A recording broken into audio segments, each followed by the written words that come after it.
মহালয়া শেষ, আজ প্রতিপদ।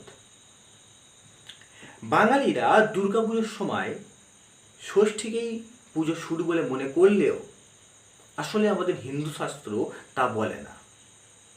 আমরা মনে করি যে মহালয়া অর্থাৎ যে অমাবস্যার পরের দিন অর্থাৎ প্রতিপদ তিথি থেকেই দেবীর আগমনের জন্য আমরা তাকে আহ্বান করতে থাকি, যাকে শাস্ত্রীয় ভাষায় বলে কল্পারম্ভ। অনেকে এই কল্পারম্ভকে একটু আলাদাভাবে চেনে। তার নাম নবরাত্রি ব্রত, অর্থাৎ 9 দিনে দেবীর 9 রূপকে পূজা করা হয়। এই 9 রূপ কারা, বা নবদুর্গাই বা কি, আর নবরাত্রি ব্রতই বা কি? নব শব্দের অর্থ 9টি বোঝায়, আর রাত্রি অর্থাৎ এই রাত, 9টি রাতের উৎসব। 9টি রাত পেরিয়ে মানুষ নবজীবন লাভ করে, নতুনভাবে বাঁচতে শেখে, নতুনভাবে জীবনে উদ্যম পায়। তাই আজ কথা বলবো এই নবরাত্রির প্রত্যেকটি দেবীকে নিয়ে। কালিকা পুরাণে আমরা দেবীর বিভিন্ন রূপের কথা পেলেও আমরা কিন্তু নবদুর্গার স্পষ্টত কোনো উল্লেখ পাই না। সেটি পাই কোথায়? শ্রী শ্রী চণ্ডীর যদি দেবী কবচে যায় সেখানে পাই। সেখানে কি বলছে? প্রথমম শৈলপুত্রীতি, দ্বিতীয়ম ব্রহ্মচারিণী, তৃতীয়ম চণ্ডঘণ্টেতি, কুষ্মাণ্ডেতি চতুর্থকম, পঞ্চমম স্কন্দমাতেতি, ষষ্ঠম কত্বায়নী তথা, সপ্তমং কালরাত্রিতি, মহাগৌরীতি চ অষ্টমম, নবমম সিদ্ধিদাত্রীতি, নব দুর্গা প্রকীর্তিতা। অর্থাৎ এখানে আমরা 9 দেবীর নাম পেয়ে গেলাম। তাহলে প্রথমম শৈলপুত্রীতি অর্থাৎ প্রথমে কিন্তু কি আছে? শৈলপুত্রী। আজ আমরা এই শৈলপুত্রী দেবীর সম্পর্কেই জানব।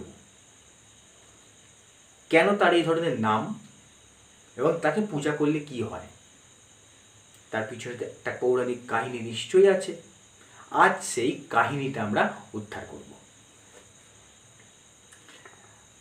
শৈলপুত্রী নামটি একটু ভালো করে লক্ষ্য করে দেখো। শৈল অর্থাৎ পর্বত, তার কন্যা অর্থাৎ শৈলপুত্রী।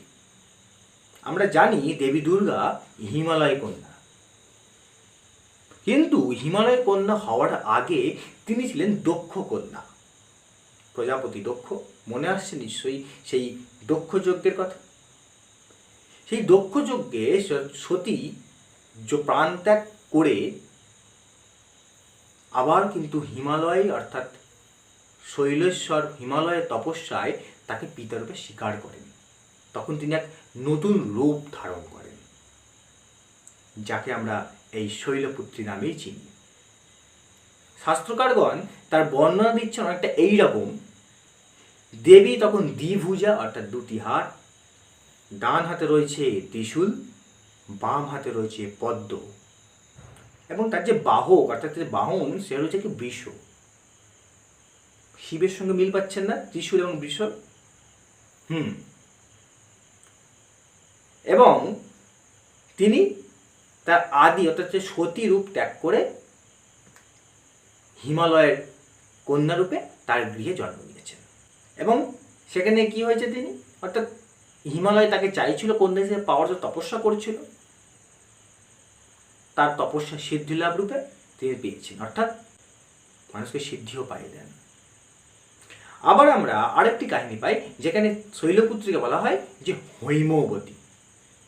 দেবরাজ ইন্দ্র যখন যুদ্ধ জয় করে খুব উৎফুল্ল আছে এবং অহংকারে ফেটে পড়ছে, ঠিক সেই সময় দেবরাজ ইন্দ্রের অহংকারকে তিনি চূর্ণ করেন। যখন দেবরাজ ইন্দ্রের অহংকার চূর্ণ হয় তখন দেবরাজ নিজের ভুল বুঝতে পারেন এবং দেবীর কাছে জ্ঞান লাভের জন্য প্রার্থনা করেন। তখন তাকে দেবী হৈমবতী রূপে দেখা দেন।